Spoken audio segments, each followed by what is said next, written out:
Há 35 anos, o presidente Fernando Collor de Mello anunciava o confisco da poupança dos brasileiros. Agora é vencer ou vencer.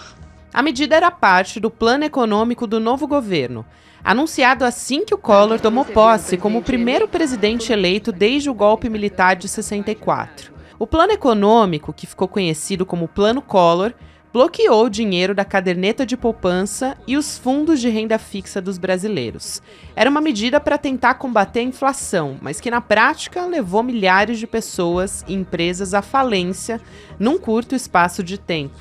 Vale lembrar que durante a campanha eleitoral de 89, o Collor disse que justamente o seu principal concorrente, Lula, do PT, é quem iria promover o confisco. Esse não foi o único episódio que marcou o conturbado governo Collor. A gestão foi marcada também por casos de corrupção e uma instigante intriga familiar. O irmão do presidente, o Pedro Collor, foi à imprensa relatar o uso de Caixa 2, operado pelo tesoureiro da campanha, o Paulo César Farias. Toda a trama culminaria com o impeachment do Fernando Collor, votado em dezembro de 1992. Essa história tá virando podcast. Sexta-feira, 21 de março de 2025.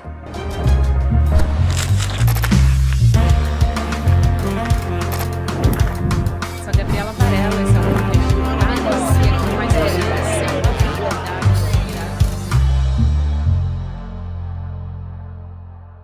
Olá, seja muito bem-vindo, seja muito bem-vinda. Eu sou a Gabriela Varela e esse é o Videocast em Detalhes. Aqui, sempre com um convidado, uma convidada, a gente analisa uma temática, uma notícia importante do momento.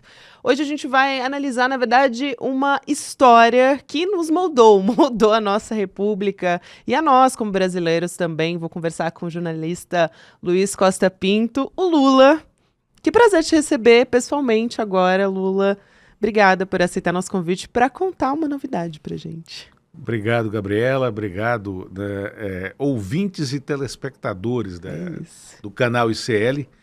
Eu venho aqui esporadicamente, bissextamente, em alguns dos jornais de vocês, e é um prazer estar aqui pela primeira vez pessoalmente para falar desse projeto, que é o podcast Trapaça. Isso. Trapaça, a primeira temporada, A Guerra dos Collor. Prazer é todo meu, eu sou muito fã do seu trabalho. Aliás, estou muito feliz de te receber aqui para você contar, porque a história do Trapaça é um livro, na verdade, é uma trilogia, Você vai poder explicar muito melhor do que eu, mas o primeiro livro, que está virando agora uma história contada em áudio, o que muito me deixa feliz, porque eu sou uma amante das histórias contadas em áudio. E aí também as pessoas podem ter a oportunidade de conhecer a sua história, que levou àquela capa que todo mundo conhece. Quando a gente fala da revista Veja, do Pedro Collor Conta Tudo, todo mundo sabe qual capa que é. Muita gente não sabe que foi você que viveu tudo aquilo. Então, para a gente começar a nossa conversa, você era um foca, Lula, nessa época? Exatamente. Quer dizer, foca no jornalismo é o jornalista que acabou de começar, que está no início da carreira. Conta um pouco dos bastidores dessa história e que levaram à publicação do livro e agora ao podcast. Perfeito. Obrigado mais uma vez pela oportunidade. De fato, eu tinha 22 anos, quando tudo começou, 23 quando a entrevista foi publicada.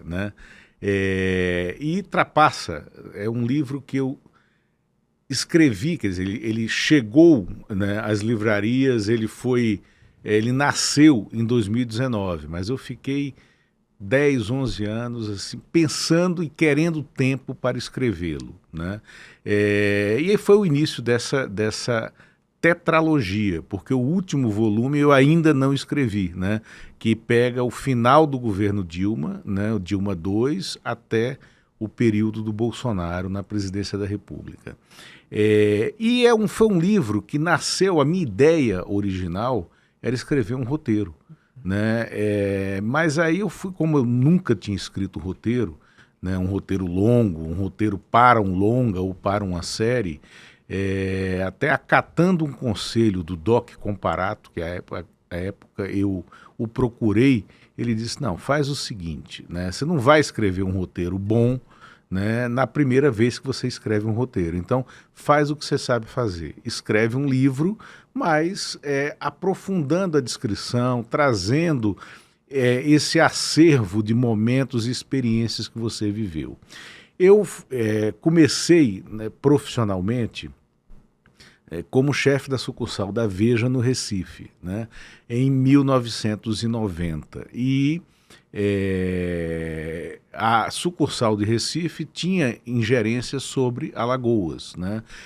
O Collor era presidente da República e o Pedro era a maior fonte na minha área de cobertura, irmão do presidente, morando em Maceió e tocando os negócios da família. Então ali nasceu uma relação, né, que me aproximou de Pedro. Eu, em 91, fui transferido para Brasília e mantive essa relação. E aí vem algo que não existe mais no jornalismo, que é o investimento numa pauta. A gente sabia, até porque o Eduardo Oineg, que hoje está na Band, era o chefe da sucursal em Brasília e tinha sido o chefe da sucursal da Veja no Recife.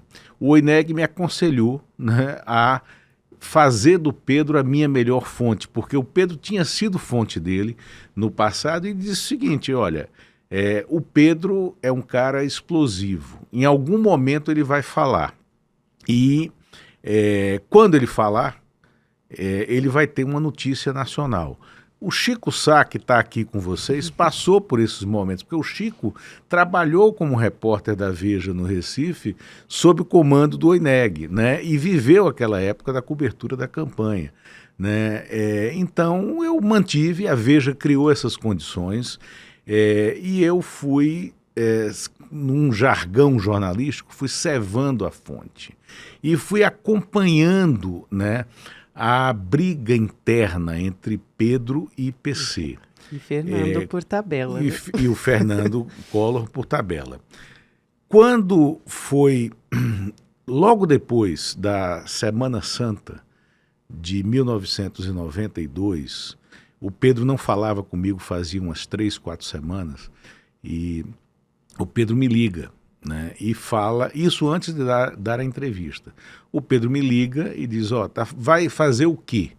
E eu digo para ele, eu estou saindo agora para uma entrevista com o Itamar. Eu amo essa Aí história. ele fala, não vai, o Itamar nunca vai te dar nada, vai lá para o fax, né? E aí, para quem nos acompanha aqui, fax é a mais curta invenção tecnológica da história, né? E era uma invenção fantástica. Você metia um papel num canto, ele aparecia no outro, do outro lado do planeta, num facsímile do documento. Então o Pedro me passou por fax, né, alguns documentos, 17 no total, que mostravam mais ou menos que PC Farias tinha dinheiro no exterior, tinha um apartamento em Paris, tinha uma conta bancária em paraísos fiscais, e aquilo era incompatível com ele, com a renda dele. A partir dali eu peguei o material, fui encontrar o Pedro no Rio de Janeiro, do Rio de Janeiro fui confirmar os documentos aqui em São Paulo, vim aqui para São Paulo para confirmar com 2 fontes do mercado financeiro, e eu conto quais eram, tanto no podcast quanto no livro, né, e para ver que material a gente tinha ali. E ali próprio PC, gerou, né? e com o próprio PC, né? Que era escorregadio. Exatamente, o PC não queria e desmentia os documentos e tal. E aí o Mário Sérgio Conte, que era o diretor de redação da Veja naquele momento, foi comigo até o PC numa quinta-feira de manhã e a gente chancelou ali pelos sinais, né, que o PC continuava negando, mas pelos sinais que ele deu na conversa que nós tivemos, o Mário teve a certeza de que a gente tinha um bom material na mão.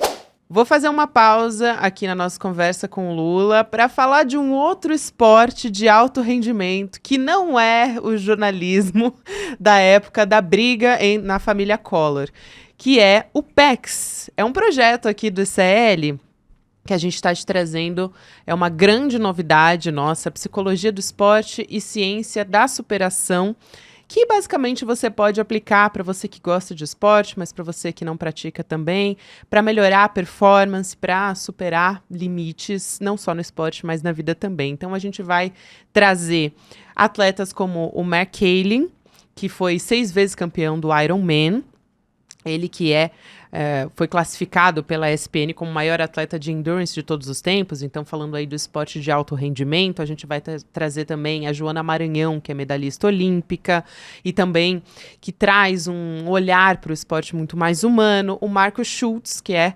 instrutor de yoga com mais de 25 anos de experiência, e o Eduardo Moreira vai conversar com eles sobre esse assunto. Vai ser no dia 30 de março, um domingo, às 8 horas da noite.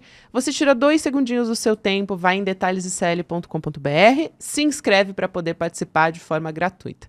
Agora sim, a gente vai voltar para a nossa conversa do Em Detalhes. Você foi muito sagaz, né, Lula, porque o PC dizia, eu não ando com documentos, porque o Lula pediu, deixa eu checar a sua assinatura, porque tinha uma assinatura no documento. Tinha uma assinatura no documento e ele pediu para checar, e aí, quer dizer, ele pediu para checar o documento. Uhum. Aí ele disse que não era a assinatura dele. E aí eu disse, não, então deixa eu ver um documento seu. Eu não ando com documento, né? Aí eu perguntei ainda, como é que você se hospedou aqui sem documento? Ele disse, não, porque a minha empresa já paga esse hotel, era o Cisa Park, né? Já paga esse hotel há muito tempo, tal, eu não preciso de documento para entrar aqui. Aí eu pedi para ele assinar um papel na minha frente. Aí ele disse que não ia assinar porque ele estava com a mão machucada, então não conseguiria assinar. As pessoas teriam uma ideia, né? E aí teve um momento, que é um momento assim fantástico do Mário, né? O Mário era o meu chefe ali naquele momento, e o Mário fala, PC, na frente do PC, PC, você anda sem documento, não está com documento aqui, não consegue assinar nada, entrou aqui sem documento, você vai ser preso por vadiagem, né? E aí, naquele momento, o Mário deu a senha, né? Temos uma matéria. Publicamos essa primeira. O Pedro... E aí tem uma coisa que é também muito, muito típica daquele momento, que é a cúpula, que faz muita falta no jornalismo hoje, né? Sempre me disseram, olha, vamos ficar com alguma distância do Pedro, porque o Pedro está usando a revista, né? E nos cabe saber até que momento ele vai fazer isso, né? E quando que a gente tem que conseguir a entrevista. Então, o podcast conta, na primeira parte dele, esse jogo, o jogo de conseguir a entrevista, né? De conseguir fazer com que a fonte fale para a gente, mesmo ela querendo recuar. E o Pedro tentou recuar em vários momentos. Sim, Lula, né? É isso que eu ia te perguntar, aliás, trazer aqui para a nossa conversa. Isso também é algo assim que demanda da sua... até te coloca em jogo, né, de certa forma, porque é o seu papel ali como jornalista, claro, checar todas essas informações, mas muita coisa que vinha ali do Pedro, ele era uma pessoa explosiva, né? Tem áudios que foram divulgados dele, até no podcast Collor vs Collor, dá para ouvir a voz dele falando, ele era um cara explosivo, falava muito palavrão, soltava informações ali meio jogadas, que se você não tivesse prestando atenção, era uma característica dele, né?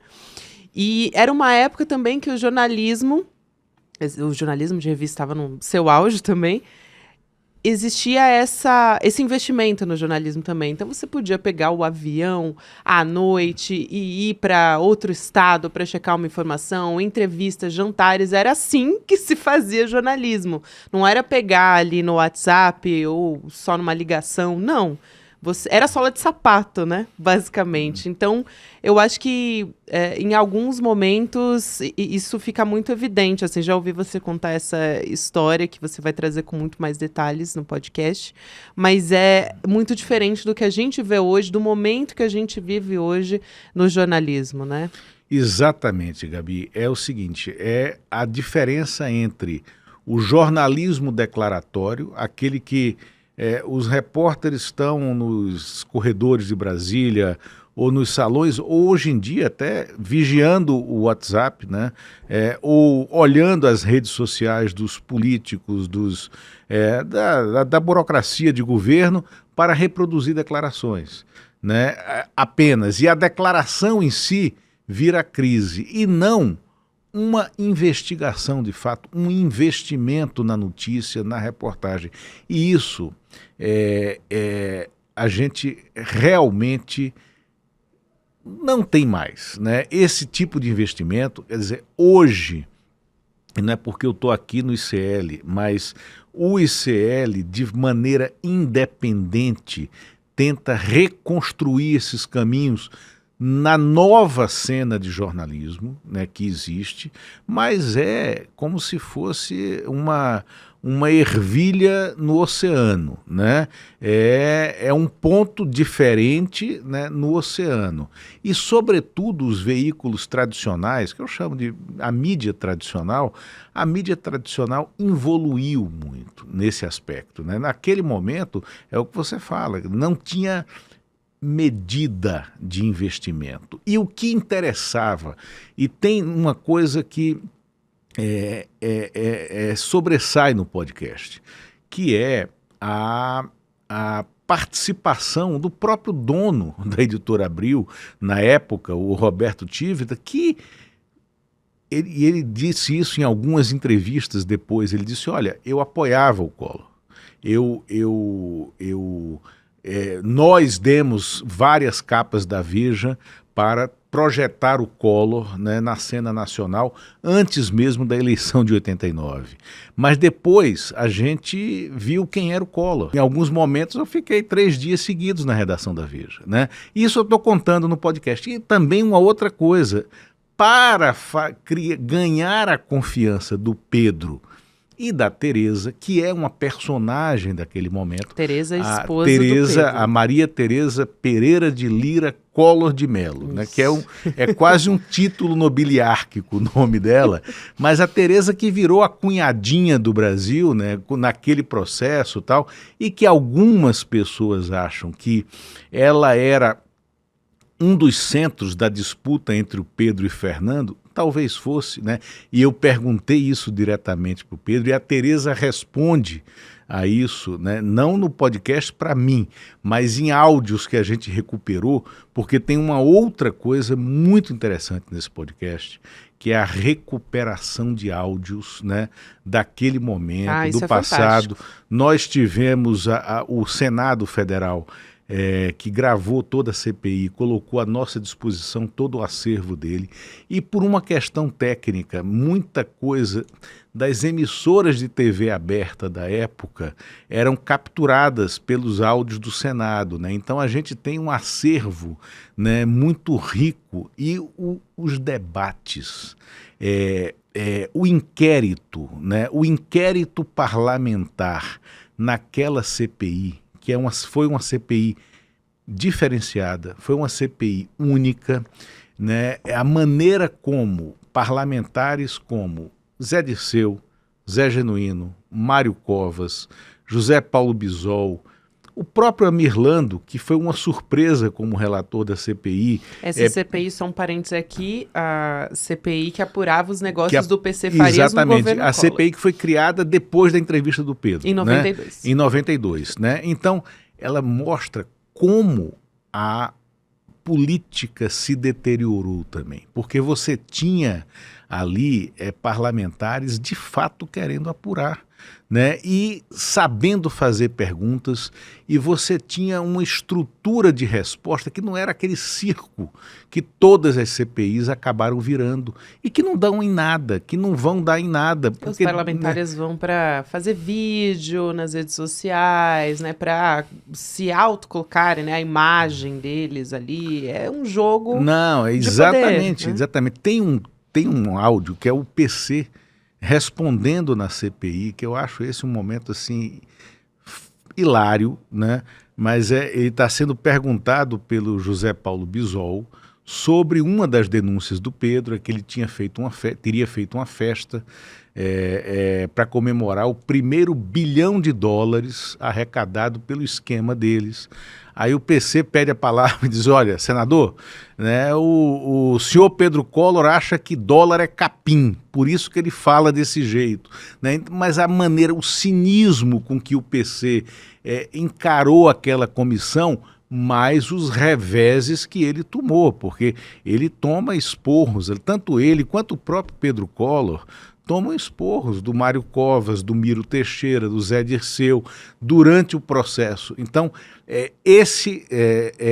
acompanhar esse diálogo parlamentar é um outro ponto alto que eu acho do podcast. Assim como, né, o desenvolvimento, né, da cobertura da imprensa durante o processo político. Porque no início a Veja ficou só. Né? Precisou a entrevista do Pedro para que o resto dos veículos viesse acompanhar, né, a apuração. Mas a imprensa só entra, o grosso da imprensa só entra de cabeça mesmo na apuração quando a Isto É, que era uma revista concorrente da Veja, traz uma testemunha-chave para o processo, que foi o Heriberto França, o motorista que permitiu, né, que se chegasse a documentos que terminaram levando ao pedido de cassação do Collor. Muito bom, né? Um motorista que servia a família presidencial nessa época, né? E aí ele conduziu os parlamentares ali também na CPI. Isso foi fundamental nesse momento da história. Isso sem contar, você vai trazer no podcast todas as dificuldades que se tinha nessa época, né? A gravação, por exemplo, da entrevista com o Pedro, que eu, quando soube que você perdeu a entrevista, eu, assim, quase... Eu senti junto o desespero de se perder uma entrevista como essa, ainda mais no momento em que o Pedro Collor estava indo e voltando, né? Estava jogando com a gente. Exato. Né? Exatamente. O Pedro não queria fazer a gravação. Ele decide fazer a gravação quando ele é destituído do comando das empresas. Mas eu fazia semanas insistindo que ele gravasse, e ele não queria gravar em áudio nem vídeo, porque aí era um alerta que tanto o Mário Sérgio Conte quanto o Thales Alvarenga faziam para mim. Disse, olha, ele não quer gravar porque ele quer desmentir, ele está jogando com a gente, então tem que ser gravado, tal. Quando ele resolve gravar, ele me chama na casa dele e diz, vamos gravar. Jantamos, tal, e fomos gravar, varamos uma madrugada gravando. Ele, inclusive, para me dar certeza de que ele queria de fato gravar, mandou que fosse um cameraman, né, da confiança dele, da TV dele, né, para a casa dele.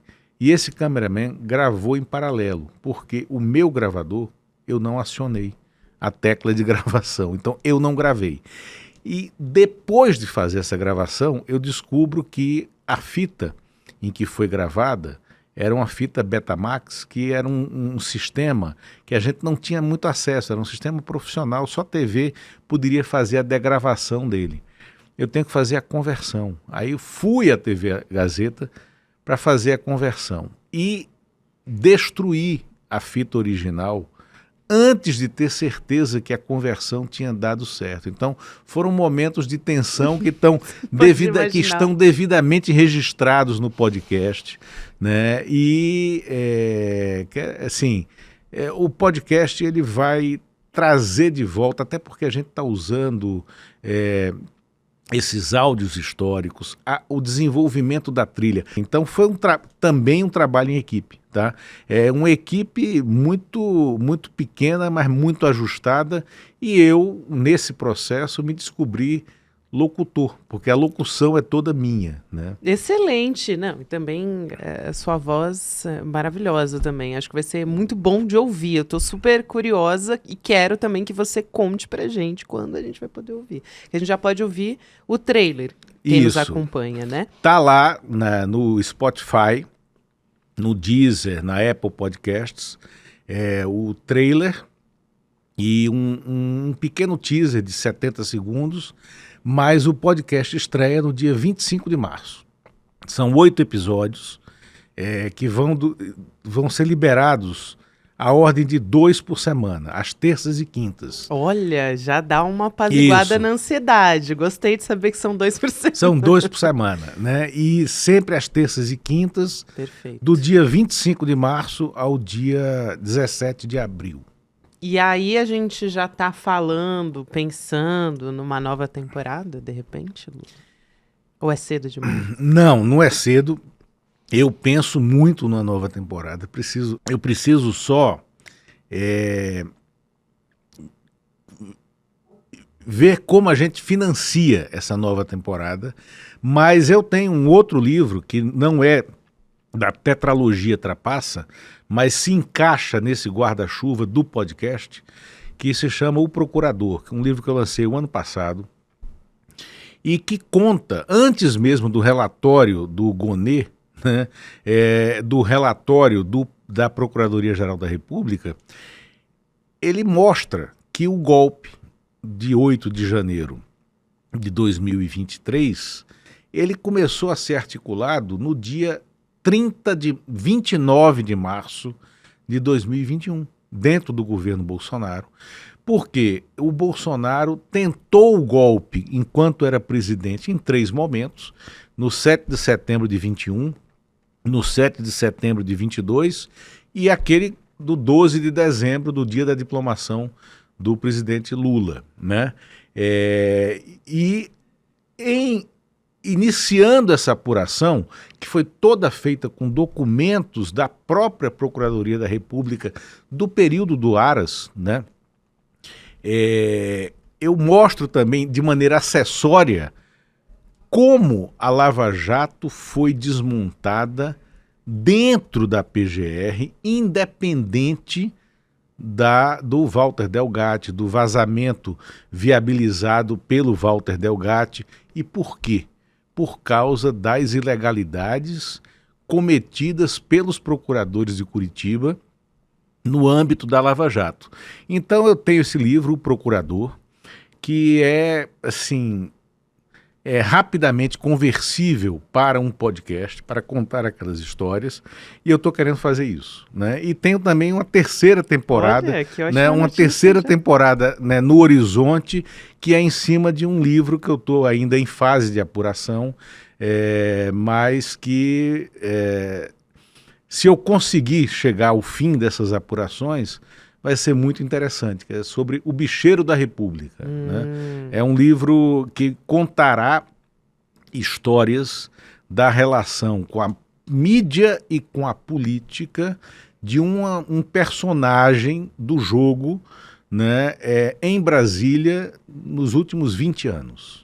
Olha, jornalismo assim de qualidade, quando a gente já sabe que no horizonte a gente vai ter mais ainda para poder acompanhar, é bom demais, Lula. Então, olha, eu fico muito feliz de te receber aqui. Acho que nesse minuto final também dá para ressaltar algo que você falou na sua fala, agora na nossa conversa, que é essa diferença, né, na deterioração da política que a gente pode acompanhar. Tem muita gente que não viveu esse período e a gente tem a oportunidade de ouvir. É mais do que você acompanhar nas matérias da época ou então vasculhar nesses documentos, né? Você poder ouvir a história sendo contada e até transpor para os tempos atuais, né? Do que isso, a gente tá vivendo. Né?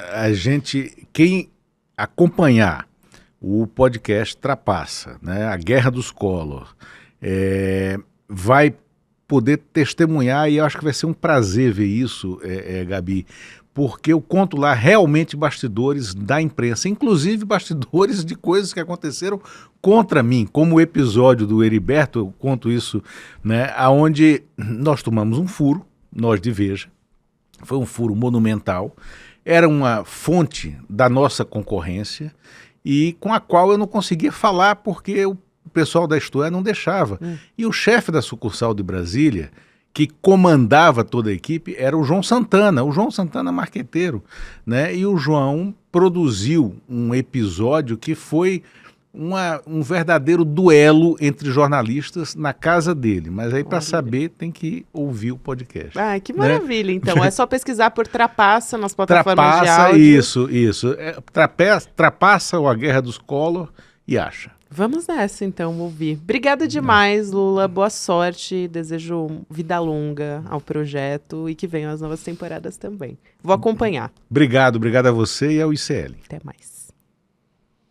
Obrigada também a você que me acompanhou até aqui. Agora você fica com o Mercado Investimentos. Na sequência, vem o Rolê ICL e você pode ouvir em detalhes em qualquer momento do seu dia nas plataformas de áudio. Até amanhã. Fala, meu irmão, minha irmã, tudo bem? Você fica preocupado com os seus filhos, que eles estão se tornando sedentários, que só mexem ali na tela, no computador, ou quando às vezes seus filhos são um pouco mais velhos, eles entraram nessa onda de querer trabalhar e estão descuidando da saúde, quando eram mais jovens faziam esportes. Deixa eu dar uma dica para vocês. No dia 30 de março, a gente vai iniciar uma jornada esportiva, mas que tem uma aula inaugural que é aberta para todo mundo assistir, o Mark Allen, o maior triatleta de todos os tempos. Ele venceu 6 vezes o Ironman no Havaí. E ele traz ferramentas e conceitos para todo mundo poder aplicar na vida e buscar uma performance esportiva melhor, mas mais do que isso, esse gosto pela atividade física, pelo esporte e essa melhoria na saúde que todo mundo pode ter. Então, dá essa dica para os filhos de vocês assistirem essa aula gratuita.